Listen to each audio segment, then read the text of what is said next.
ओम शांति। आपका प्रश्न है कैसे माने हर बात में कल्याण है।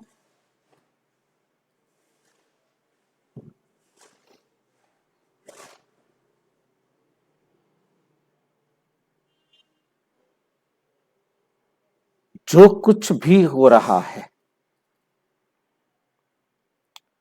उसका आधार समझ में आ जाए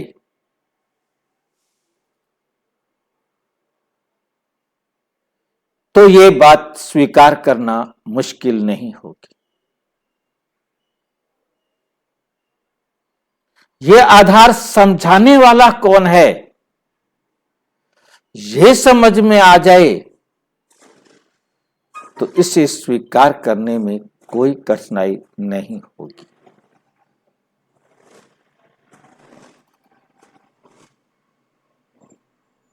ये दो बातें हमें स्पष्ट करनी है।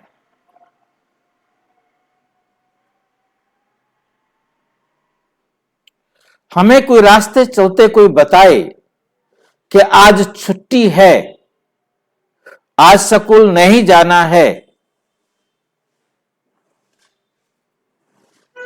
तो कोई भी उसकी बात को मानेगा नहीं। पहला प्रश्न पूछेगा, किसने कहा तेरे को?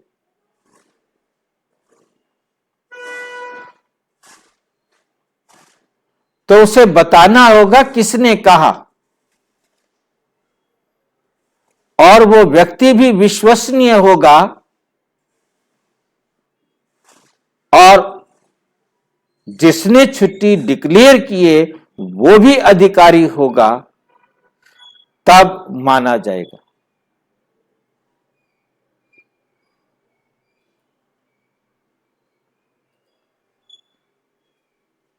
इसलिए संसार के अंदर एक सत्य बताने वाला है तो परम पिता परम आत्मा है। God is truth. परमात्मा सत्य है, ये सभी कहते हैं, परंतु सबसे पहला इस संसार के दुख का कारण है कि परमात्मा को जानते नहीं। सभी उस परम पिता परमात्मा की तलाश में भटक रहे हैं। मंदिर में, मस्जिद में, गुरुद्वारे में, चर्च में, कहां कहां कहां कहां, जहां जो कहता है वहां उसको ढूंढने के लिए, उसको मिलने के लिए भटक रहे।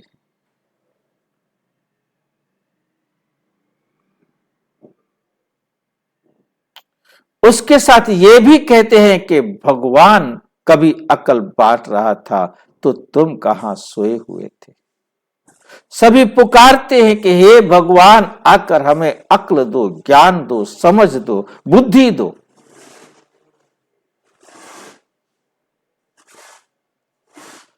अब वही सत्य समझाने वाला परम पिता परमात्मा, जो अशरीरी है, अजन्मा है, अभोक्ता है, सर्वधर्म मान्य है, वो आकर के सारे संसार की आत्माओं को पढ़ाने का कार्य कर रहा है, अपना कार्य कर रहा है, जो सारे संसार के धर्मों के द्वारा स्वीकृत है, जिसे सारे संसार के धर्म मानते हैं, वो आकर सारे संसार की आत्माओं को पावन बनने की अद्भुत विधि सिखा रहा है। वही आकर सच बता सकते हैं और वो बता रहे हैं। संक्षिप्त में हम परमपिता परमात्मा के बारे में जानेंगे कि आखिर वो परमात्मा है तो कौन है। परमपिता परमात्मा सारे संसार की आत्माओं का पिता है। आप इस चित्र में देख रहे हैं, आत्मा का पिता परम आत्मा, शरीर का पिता घर में। सभी कहते हैं परमात्मा एक है, और कहने वाला कोई भी परमात्मा नहीं है। कोई ऐसा नहीं है जो ये कहे कि मैं परमात्मा हूं। परमपिता परमात्मा जो अभोक्ता है वो आकर समझाते, मैं तुम सारे संसार की आत्माओं का पिता हूं। मैं तुम सारे संसार की आत्माओं को पतित से पावन बनाने के लिए, इस नरक से स्वर्ग में ले जाने के लिए आया हूं। अब परमात्मा आकर समझा रहे हैं। हम देख रहे हैं इस चित्र के अंदर क्राइस्ट ने भी हाथ उंगली ऊपर किया है, गॉड ऊपर है।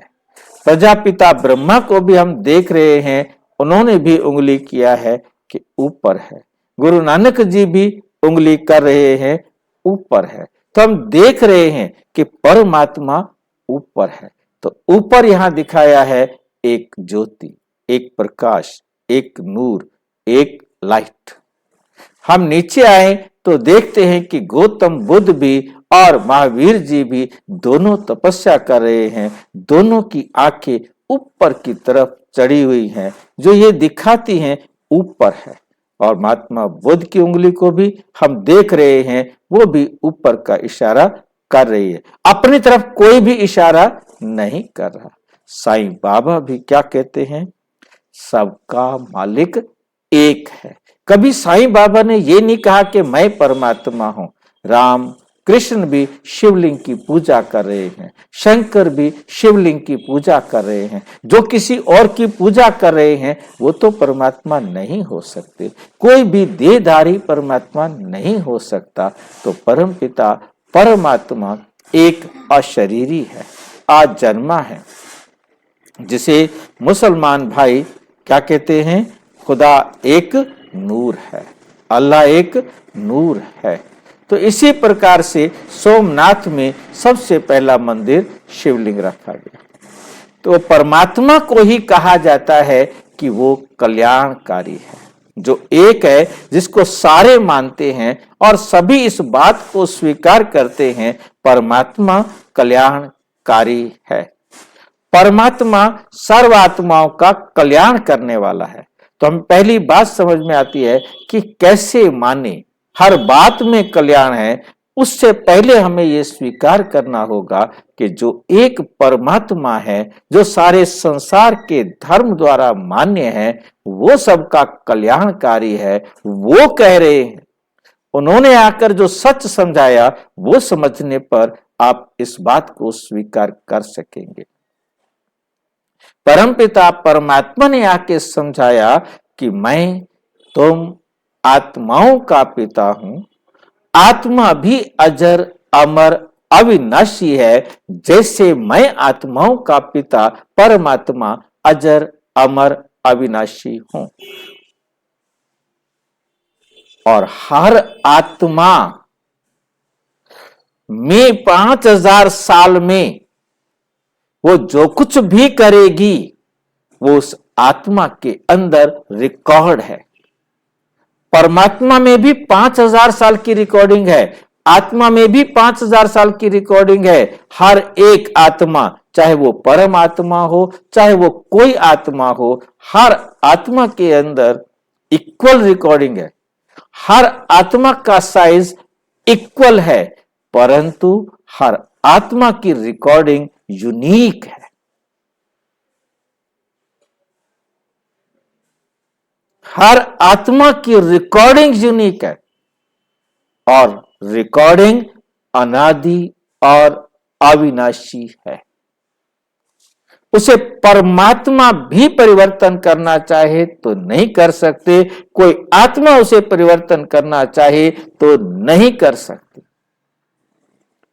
इस बात को भी बहुत अच्छी तरह समझ लेना है। परमात्मा में भी सामर्थ्य नहीं है कि वो किसी आत्मा के पार्ट को चेंज कर सके।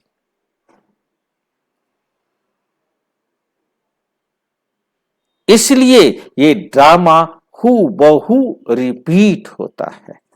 इसलिए ये ड्रामा हूबहू रिपीट होता है। इस कल्याणकारी बात को समझने के लिए ड्रामा के इस राज को भी समझना बहुत बहुत जरूरी है कि ड्रामा हूबहू रिपीट कैसे होता है। हम इस चित्र के अंदर देख रहे हैं कि यह सृष्टि चक्र है, लगातार चल रहा है। यह चक्र 5000 साल का है, ड्रामा 5000 साल का है, परंतु ये ड्रामा हूबहू रिपीट होता है और ये अनादि काल से चलता आ रहा है। ये एक चक्कर 5000 साल का है, परंतु ये अनादि काल से चलता आ रहा है, चलता आ रहा है। जैसे सतयुग त्रेता द्वापुर कलयुग, सतयुग त्रेता द्वापुर कलयुग हूबहू रिपीट होता रहता है नॉन स्टॉप। और कब से चल रहा है? अनादि काल से। हम इसमें पहला दिन नहीं कह सकते, आखिर कब शुरू हुआ ये नहीं बता सकते। अंडा पहले या मुर्गी पहले, 12 पहले बजते हैं कि 1 पहले बजता है? क्योंकि 12 से पहले 1 बजता है और 1 से पहले 12 बजते हैं। ये बात बहुत अच्छी तरह से समझनी है। इसके लिए एक अलग वीडियो बना हुआ है, आप उसे बहुत ध्यान से देखकर समझ सकते हैं कि उसमें क्या सच्चाई है। ड्रामा एक्यूरेट है। कोई भी एक्टर अपने ड्रामा में 1 सेकंड भी आगे पीछे नहीं हो सकता। यहां तक कि परमपिता परमात्मा भी 1 सेकंड आगे पीछे नहीं हो सकता। अब ड्रामा की कल्याणकारी राज को समझना है। हम आत्माएं अपने अपने पाठ के अनुसार इस सृष्टि पर परम धाम से पाठ बजाने के लिए आती हैं। और आने का नियम है, जो आत्मा 100% पवित्र है वो पहले आएगी, 100% इस पृथ्वी को यूज करेगी, भोगेगी, और जब वो पतित होगी तो दूसरी आत्मा 99 वाली 100% वाली आ गई। जैसे धरती थोड़ी पतित हुई, 99% पर धरती आई, तो परम धाम से 99% वाली आत्मा नीचे, 98 पर 98 वाली, 80 पर 80 वाली, 70 पर 70 वाली, 40 पर 40 नंबर वाली और 30 नंबर पर 30 नंबर। जैसे जैसे पृथ्वी पतित होती जाती है, कमजोर होती जाती है, वैसे वैसे कम नंबर वाली आत्माएं परम धाम से नीचे आती जाती है। आने का नियम हमें समझ में आया। अब हमें समझना है, जो आत्मा एक बार परम धाम से आ गई, उसने इस संसार में आकर किसी को सुख दिया, किसी को दुख दिया। अब उसने घर जाने से पहले वो सुख व दुख का हिसाब बराबर करके ही जाना है। बिना बराबर किए नहीं जा सकती, क्योंकि यहां आकर उसने किसी को सुख दिया है तो सुख भी लेना है, दुख दिया है तो दुख भी लेना है। तो घर जाने से पहले वो बराबर करना है। बहुत बहुत अच्छी तरह से समझना है, जो आत्मा जिस मेरिट की थी, जिस मेरिट से वो परम धाम से इस धरती पर आई थी, अब उसने घर जाने से पहले फिर उस मेरिट को प्राप्त करना है, ताकि अगले कल्प में फिर उसी समय आ सके।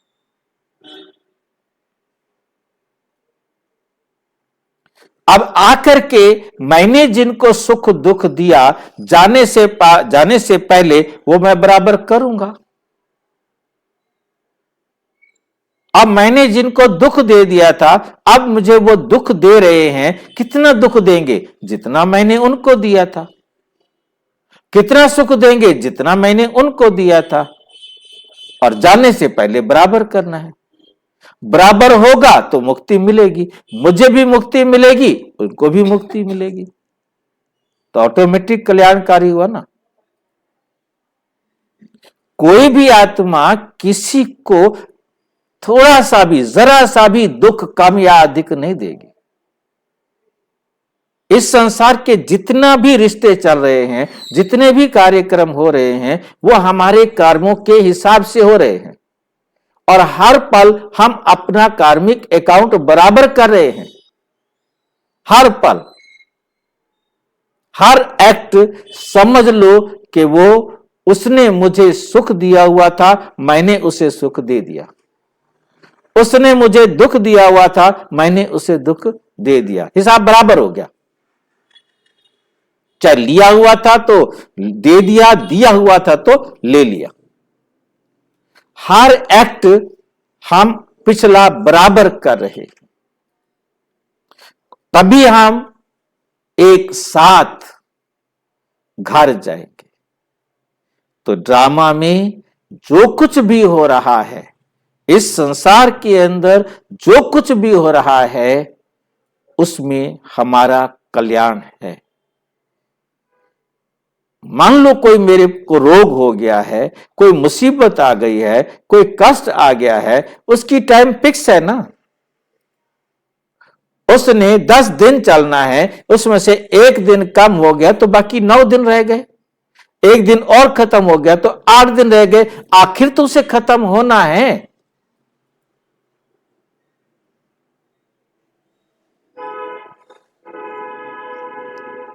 इसको बहुत बहुत ध्यान से समझना है। ड्रामा में कल्याण समाया हुआ है।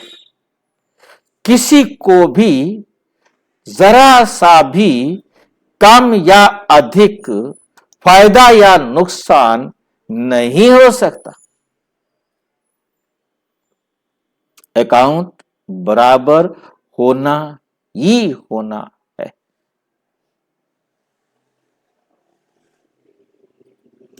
मैं समझता हूं कि आपको समझ में आ गया होगा।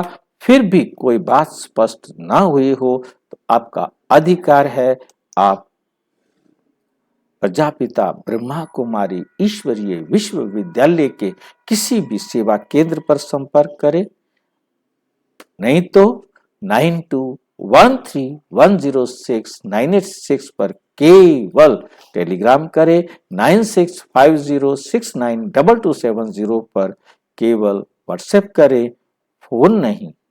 ओम शांति।